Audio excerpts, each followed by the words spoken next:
नमस्ते, good morning.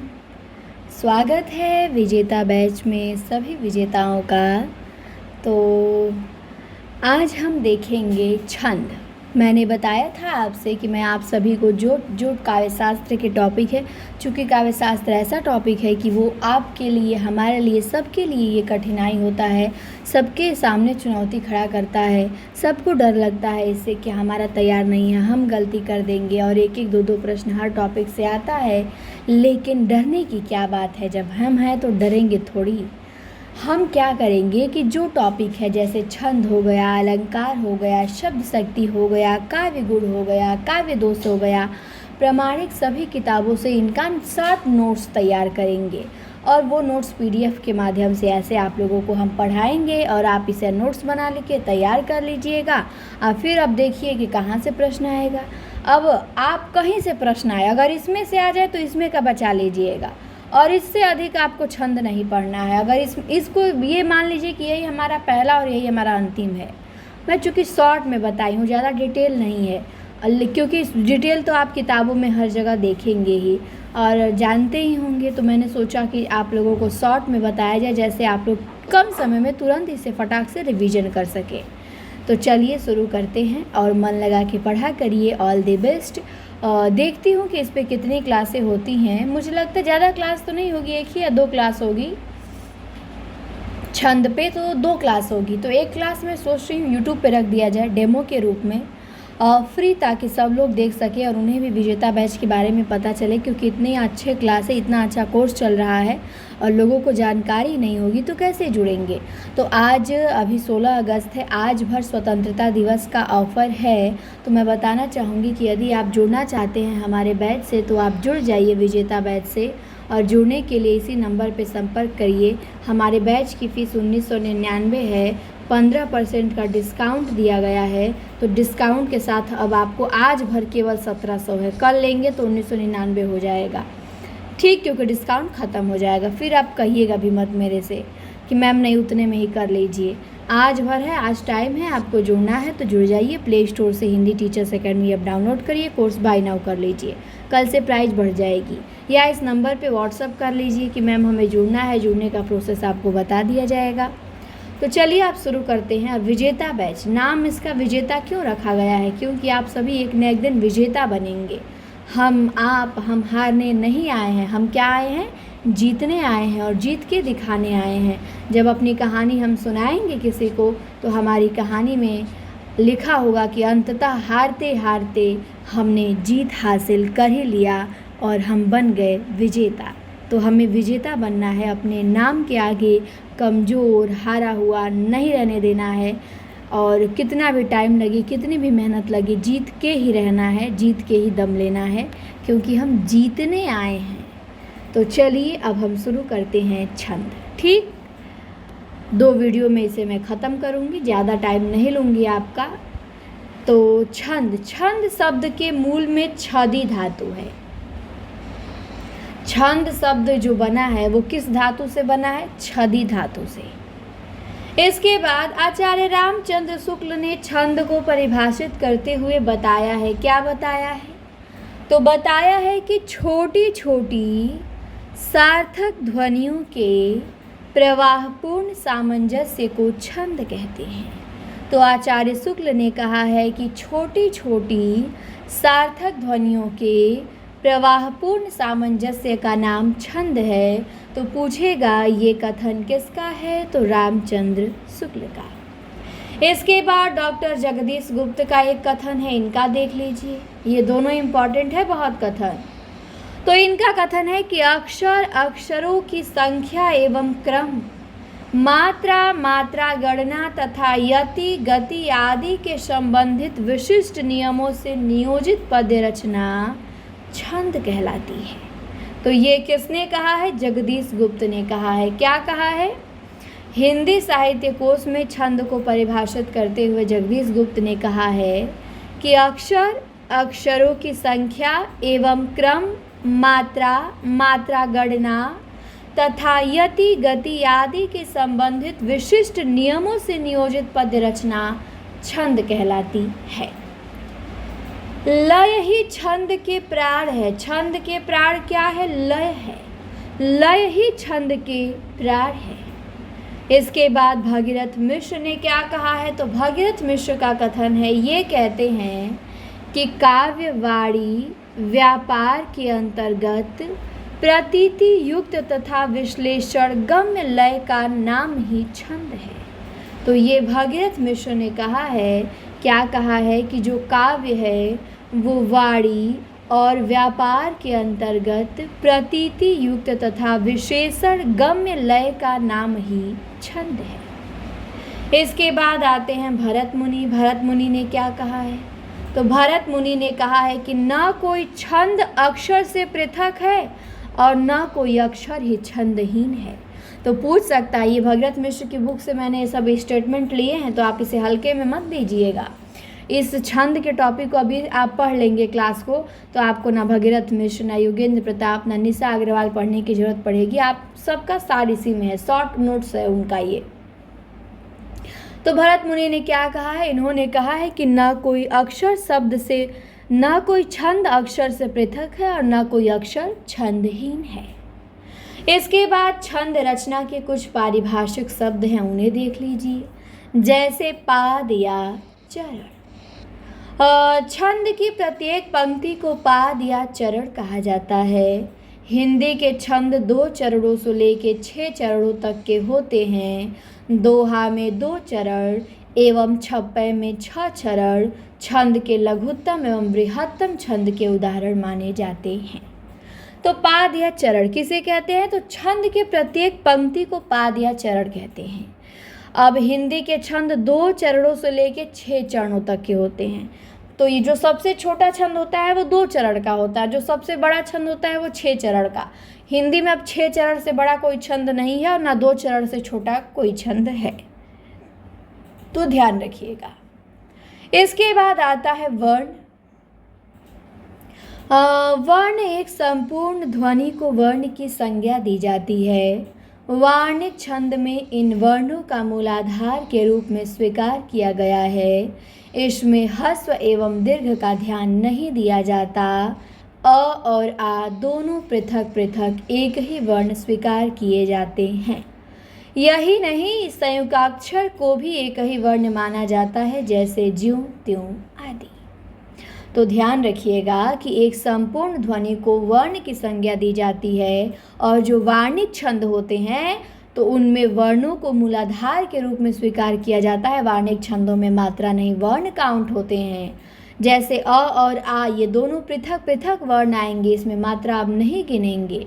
और यही नहीं, संयुक्ताक्षर को भी एक ही वर्ण माना जाता है। अब आधा कोई वर्ण है तो उसे आप नहीं काउंट कर सकते हैं।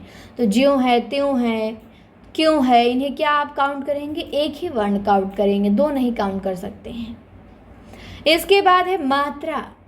किसी भी ध्वनि के उच्चारण में काल की लघुत्तम इकाई को मात्रा कहते हैं।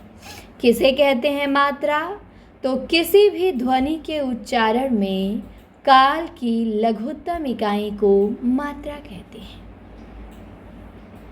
इसके बाद लघु गुरु निर्धारण है। इसका देख लीजिए कि कैसे हम छंद में लघु और गुरु का निर्धारण करते हैं कि ये लघु है और ये गुरु है।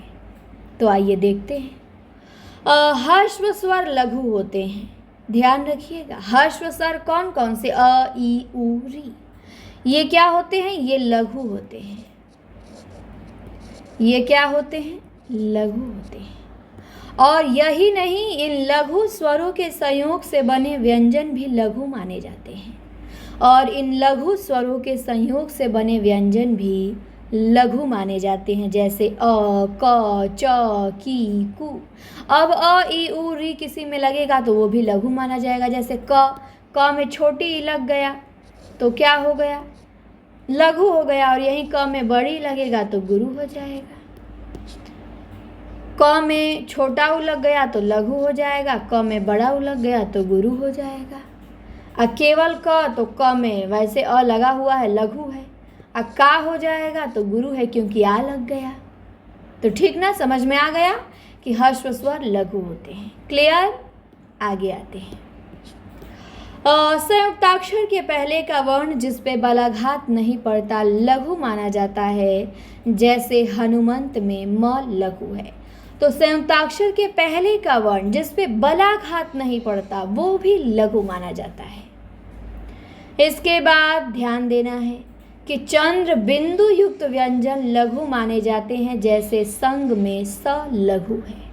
तो आप सोचेंगे कि यदि किसी शब्द पे चंद्र बिंदु लग गया तो क्या वो लघु में आएगा कि गुरु में आएगा? तो वो लघु में ही आएगा। चंद्र बिंदु लघु में ही आता है। जैसे चंद्र बिंदु स के ऊपर लग गया तो अब इसे गुरु नहीं लघु ही काउंट करेंगे। जैसे कंगना, कंगना के ऊपर मान लीजिए चंद्र बिंदु क पे लग गया तो क पे एक ही काउंट करेंगे, लघु ही काउंट करेंगे, गुरु नहीं काउंट करेंगे। तो आया समझ में? चंद्र बिंदु युक्त व्यंजन लघु ही माने जाते हैं। इसके बाद दीर्घ स्वर और उनके संयोग से निर्मित व्यंजन गुरु माने जाते हैं, जैसे का, की, कु, के, कै, को। तो ध्यान रखिएगा कि दीर्घ स्वर और उनके संयोग से निर्मित व्यंजन गुरु माने जाते हैं। तो मैंने बताया है कि हर्ष को छोड़ देंगे तो बाकी जो आएगा गुरु में ही आएगा। तो जैसे क में आ लग गया, का हो गया तो गुरु में आ गया, क पे बड़ी लग गया, की तो गुरु है, क पे बड़ा कु तो गुरु है। तो दीर्घ स्वर और उनके संयोग से निर्मित व्यंजन भी गुरु माने जाते हैं। इसके बाद है कि बलाघात से प्रभावित लघु व्यंजन गुरु हो जाता है, जैसे गुरु प्रसाद में गुरु में रू पर जोर देने पर लघु होते हुए भी दीर्घ है। तो ध्यान देंगे कि बलाघात से प्रभावित लघु व्यंजन गुरु हो जाता है। गुरु प्रसाद में गुरु में रू पर जोर देने पे लघु होते हुए भी दीर्घ है। इसके बाद है संयुक्ताक्षर। संयुक्ताक्षर में हलंत के पूर्व का वर्ण दीर्घ होगा, जैसे विष्णु, विष्णु में वी क्या है? दीर्घ है। तो ध्यान रखिएगा कि संयुक्ताक्षर में हलंत के पूर्व का जो वर्ण है वो दीर्घ में आएगा। तो जैसे विष्णु, विष्णु में व है, वी है, फिर ये आधा क्या है? मूर्धन्य स है, विष्णु है। तो अब वी तो हमारा छोटी ही है तो ये लघु है, लेकिन अब ये हलंत के पूर्व का वर्ण दीर्घ हो जाता है। जैसे ये आधा व्यंजन है तो इस हलंत के पूर्व का वर्ण क्या हो जाता है? दीर्घ हो जाता है। ध्यान रखिएगा। जैसे कुछ और ले लीजिए, जैसे आप चक्की ले लीजिए, चक्की, तो यहाँ पे क पे हलंत लगा है तो च यहाँ पे लघु है, लेकिन हम इसे दीर्घ गुरु में काउंट करेंगे। और क ये आधा वाला छोड़ देंगे, फिर ये चक्की क पे बड़ी है तो ये गुरु में, तो चक्की में 4 मात्राएं हो जाएंगी। वैसे ही विष्णु में 2 वी पे और एक ड़ पे उ है तो यहाँ पे 1 हो जाएगा, 3 हो जाएगा विष्णु में। तो आया समझ में? हलंत यदि किसी व्यंजन में लगा है तो उससे पहले वाला जो वर्ण है वो गुरु हो जाएगा। क्लियर? चलिए आगे बढ़ते हैं। विसर्गांत सभी गुरु होते हैं। विसर्गांत यदि किसी में विसर्ग लग गया, जैसे दुख, दुख में अब कितनी मात्रा है? दुख में तो दुख में 3 मात्रा है, ये नहीं कि 2 मात्रा बता देंगे। विसर्गांत विसर्ग लग गया तो अब वहाँ गुरु हो गया, तो ख क्या हो गया? यहाँ पे गुरु हो गया। तो दुख में 3 मात्रा है। जैसे ले लीजिए अतः, अतः में कितनी मात्रा है? अतः में भी 3 मात्रा है। तह, तह तो ये गुरु में आ गया, अ आपका लघु में आ गया। तो विसर्गांत सभी गुरु होते हैं। क्लियर? आगे आ जाइए। 9 नंबर में क्या दिया है? तो 9 में दिया है कि यति छंद में प्रयुक्त विराम को यति कहते हैं। और यति किसे कहते हैं? तो छंद में प्रयुक्त विराम को यति कहते हैं। सामान्यतः इनका संबंध उच्चरित लय से होता है और बड़े छंदों में अर्धविराम एवं छोटे छंदों में विराम के स्थान पे यति का प्रयोग होता है। तो ध्यान रखिए कि यति किसे कहते हैं? तो छंद में प्रयुक्त विराम को यति कहते हैं और इसका संबंध उच्चरित लय से होता है। बड़े छंदों में अर्धविराम एवं छोटे छंदों में विराम के स्थान पे यति का प्रयोग होता है। अब है गति। गति किसे कहते हैं? तो छंद के लयात्मक गीति प्रवाह को गति नाम से पुकारा जाता है। छंद के लयात्मक गीति प्रवाह को किस नाम से पुकारा जाता है? गति नाम से। इसके बाद तुक है। तुक किससे पुकारा जाता है? तुक। तो अंत्यानुप्रास को तुक कहा गया है। ध्यान रखिए, किसे कहा गया है? तुक। तो अंत्यानुप्रास को तुक कहा गया है। ध्वनि साम्य एवं संतुलन के लिए तुक मूलाधार है। जैसे मन में शुचिता, समता, भागी, हा हा मनो मोहमयी ममता जागी, यहाँ भागी और जागी समान स्वर होने के कारण तुक है। तो समझ में आया तुक किसे कहते हैं, अंत्य अनुप्रास को तुक कहते हैं। अब आ गया 12वां पॉइंट, बड़ा इंपॉर्टेंट है। सामान्यतः छंद के 2 भेद होते हैं। तो आपसे पूछा जाएगा छंद के कितने भेद होते हैं, तो 2 होते हैं, वार्णिक और मात्रिक। कुछ लोग जल्दीबाजी में 3 बता देते हैं, सम मात्रिक, विषम मात्रिक, अर्ध सम मात्रिक। वो तो मात्रिक छंद के भेद हो गया। छंद के तो 2 ही भेद हैं, मात्रिक और वार्णिक। इसके बाद वार्णिक छंद के 3 भेद हैं, सम मात्रिक, अर्ध सम मात्रिक एवं विषम मात्रिक। और मात्रिक छंद के भी 3 भेद हैं, अर्ध सम, सम और विषम। वार्णिक के भी 3 हैं, सम, अर्ध सम, विषम, और मात्रिक के भी 3 हैं, सम, अर्ध सम और विषम। ठीक। इसके बाद आ गया वर्णिक। वर्णिक किसे कहते हैं, तो अक्षर या गण पे आधारित छंदों को वार्णिक कहते हैं। इसके बाद आ गया समवार्णिक। तो जिन छंदों के चारों चरणों में वर्णों की संख्या समान रहती है उन्हें समवार्णिक छंद कहते हैं। जैसे मंदाक्रांता, इसके प्रत्येक चरण में 17 ही वर्ण होते हैं। तो जिस छंद के प्रत्येक चरण में मात्राएं समान हो वो समवार्णिक हो गया। विषम वार्णिक, तो विषम वार्णिक में वे वार्णिक छंद जिनके प्रत्येक चरण में जो मात्राएं हैं जो वर्ण हैं वो समान न हो, वो विषम वार्णिक होगा। जैसे उद्धता, सौरभ और माधवी आदि। इसके बाद अर्ध समवार्णिक। तो जिन वर्णिक छंदों में दूसरे तथा चौथे एवं प्रथम तथा तृतीय चरणों में अक्षरों या गणों की समानता हो, जैसे सुंदरी, वेगवती, पुष्पिताग्रा आदि, वो अर्ध सममात्रिक होता है। मतलब पहले तीसरे में एक जैसे वर्ण हो और दूसरे चौथे में एक जैसे वर्ण हो, तो वहाँ अर्ध समवार्णिक हो गया। तो ज़्यादा आपको समवार्णिक ही देखने को छंद मिलता है, और वार्णिक छंदों में विषम और अर्धसम बहुत बहुत कम है। मात्रिक छंद में आपको तीनों मिलेगा, सम मात्रिक भी मिलेगा, विषम मात्रिक भी मिलेगा और अर्ध सम मात्रिक भी मिलेगा। तो आ जाइए मात्रिक छंद। मात्रिक छंद में सबसे पहले है सम मात्रिक छंद। जिन छंदों में चारों चरणों में मात्राओं की संख्या तथा उनका नियोजन क्रम समान हो उन्हें हम सम मात्रिक छंद कहते हैं। जैसे चौपाई, इसके प्रत्येक चरण में 16 मात्राएं हैं। इसके बाद विषम मात्रिक छंद, जिनके चरणों की मात्राएं समान न हो उन्हें विषम मात्रिक छंद कहते हैं। जैसे आर्या है, छप्पय है, कुंडलिया है। अब है अर्ध सम मात्रिक छंद। तो जिन मात्रिक छंदों के सम सम एवं विषम विषम चरणों की मात्राएं समान हो उन्हें अर्ध सम मात्रिक कहते हैं। जैसे दोहा, सोरठा, बरवे, उल्लाला, ये सब अर्ध सम मात्रिक है। अर्ध सम में क्या होता है, पहला तीसरा जो लाइन होती है उनकी मात्रा सेम और दूसरा चौथा लाइन की मात्रा सेम। जैसे दोहे में पहला और तीसरे चरण में 13-13 मात्रा, दूसरे चौथे में 11-11। अब आता है गढ़ विधान। तो गढ़ विधान गणात्मक छंदों के संदर्भ में इनका उल्लेख किया जा चुका है। मात्राओं की त्रिक अन्विति को गढ़ कहा जाता है और इनकी संख्या 8 बताई गई है। 8 गढ़ एवं लघु गुरु 2 मिलकर छंद शास्त्र में दशाक्षर कहलाते हैं और इनको सूत्र रूप में इस प्रकार रखा जाता है। तो ये सूत्र आपको एकदम रटा होना चाहिए, इसके बिना आप छंद सही कर ही नहीं पाएंगे, और रटा भी होगा, ऐसा कोई नया नहीं है ये। तो ध्यान रखिएगा, यमाता राज भान सलगा, पूरा वार्णिक छंद इसी पे टिका है। यमाता राज भान सलगा, तो याद कर लीजिएगा, यमाता राज भान सलगा। तो यगढ़, यगढ़ में यगढ़ से यमाता, और यमाता में कितनी मात्राएं यगढ़ में होती हैं, तो यमाता पे काउंट कर लीजिए, लघु है, फिर गुरु है, फिर गुरु है। तो यगढ़, यदि किसी कहेगा कि जैसे कोई छंद है उसके चरण में यगढ़ आना चाहिए, तो यगढ़ का मतलब 1 लघु और 2 गुरु, पहले लघु फिर 2 गुरु, यगढ़ यमाता। फिर माँ तारा, मगढ़ माँ तारा, इसमें तीनों गुरु होगा। फिर तगड़, तगड़ ताराज, इसमें 2 गुरु होगा शुरुआत में, 1 लघु होगा।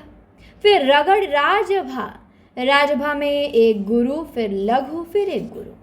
फिर जगड़, जगड़ में जभान, जभान में अब देख लीजिए मात्रा काउंट करिए, लघु गुरु और लघु। फिर भगड़ भानस, इसमें गुरु लघु लघु, फिर नगर नसल लघु लघु लघु, फिर सगर सलगा लघु लघु और गुरु। ठीक, तो ये ध्यान रखिएगा कि अगड़ में कितनी मात्रा, मगड़ में कितनी मात्रा, तगड़ में कितनी मात्रा, रगड़ में कितनी मात्रा, जगड़ में कितनी मात्रा, भगड़ में, नगड़ में, सगड़ में, ये ध्यान रखना है। ठीक, आगे आइए।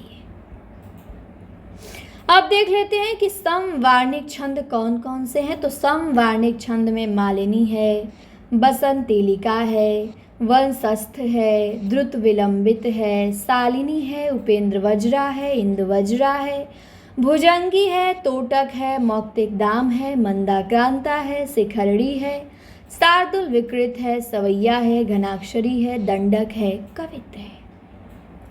तो सबसे पहले आ गया मालिनी छंद।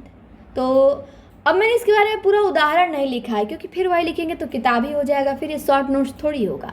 मैंने बस इसके वर्ण और सूत्र लिख दिया, इसी को तो शॉर्ट कहेंगे, ताकि आराम से। अब हमें यही तो ध्यान देना है, जब हम वर्ण और सूत्र क्लियर होगा मात्रा काउंट कर लेंगे। मात्रा काउंट करना स्टार्टिंग में आपको बताया ही है, तो बस यही ध्यान रखना, यही हम भूल जाते हैं तो गड़बड़ हो जाता है। तो मालिनी छंद में 15 वर्ण होते हैं। मालिनी छंद में कितने वर्ण होते हैं? 15। सूत्र क्या है? तो नन म य, याद कर लीजिएगा, नन म य, नन म य, नगड़ नगड़ मगड़ यगड़ यगड़, न से नसल, नगड़ से नसल, मगड़ से मातारा, यगड़ से य से यगड़ और य से यगड़, य से यमाता। तो मालिनी में 15 वर्ण होते हैं और सूत्र है इसका न न म य, न न म य, न न म य, मालिनी 15 वर्ण। इसके बाद है वसंतीलिका, इसका दूसरा नाम है सिंहूनता।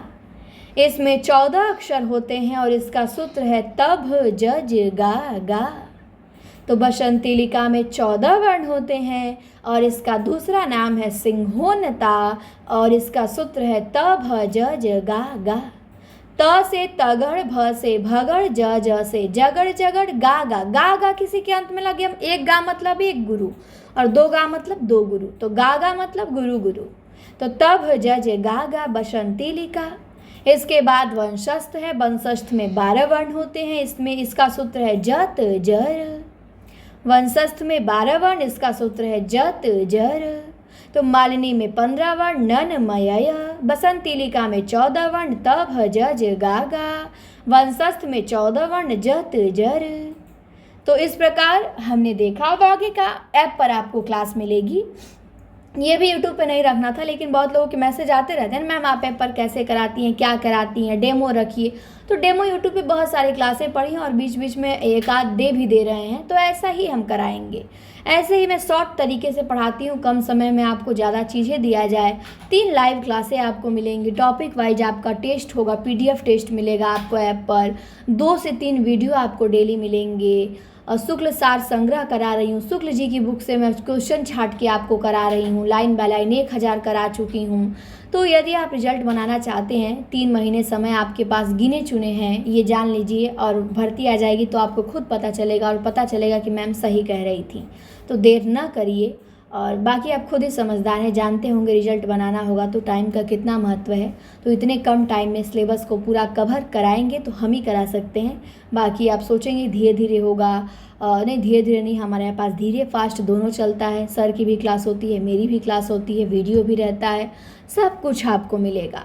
अभी मैं रामचंद्र तिवारी से सोची हूँ गद्य विधा भी आप लोगों को करा दूँ इसी तरह वन लाइनर बना के, क्योंकि उतनी मोटी बुक आप पढ़ नहीं पाएंगे और मैं शॉर्ट नोट्स उसका करा सकती हूँ आपको। तो शॉर्ट नोट्स या जो भी क्लासें होंगी ऐप पर मिलेंगी। यूट्यूब पे केवल एक क्लास होती है 8 बजे वाली, यूट्यूब पे पहले क्लासें होती थी, लेकिन अब हम जब बैच ला दिए तो अब ऐप पर ही ज़्यादा से ज़्यादा हमारी क्लासें होती हैं और वहीं पे होंगी, और वही ठीक है। तो आप सभी जुड़ सकते हैं। प्ले स्टोर से Hindi teachers academy app download करिए और जुड़िए। और इसके आगे की भी क्लास जो ऐप वाले हैं उनको बता दूं कि बहुत जल्दी आपको मिल जाएगी, बहुत जल्दी। अब अगला वीडियो आएगा उस पे ही, क्योंकि पूरा इसमें नहीं हुआ है और आगे का बहुत इम्पॉर्टेंट है, आगे का तो ज़्यादा मेन है। इसमें अब हम सब वार्णिक, सब मात्रिक, छंद देखेंगे, किस में कितनी मात्राएं, किस में कितने वर्ण होते हैं, और यकीन मानिए आपको क्लास में ही याद हो जाएगा। जैसे मालिनी, बसंतिलिका, वंशस्थ याद हो गया होगा, बाकी सब भी याद हो जाएगा। तो चलिए, बाकी ये सब क्लास आपको जो यूट्यूब पे हमें देख रहे होंगे, ऐप पर देख रहे होंगे, बताएंगे ये क्लास आपको कैसी लगी, कमेंट ज़रूर करेंगे, और अच्छा लगे तो चैनल को सब्सक्राइब करें और अपनी प्रतिक्रिया ज़रूर दें। धन्यवाद।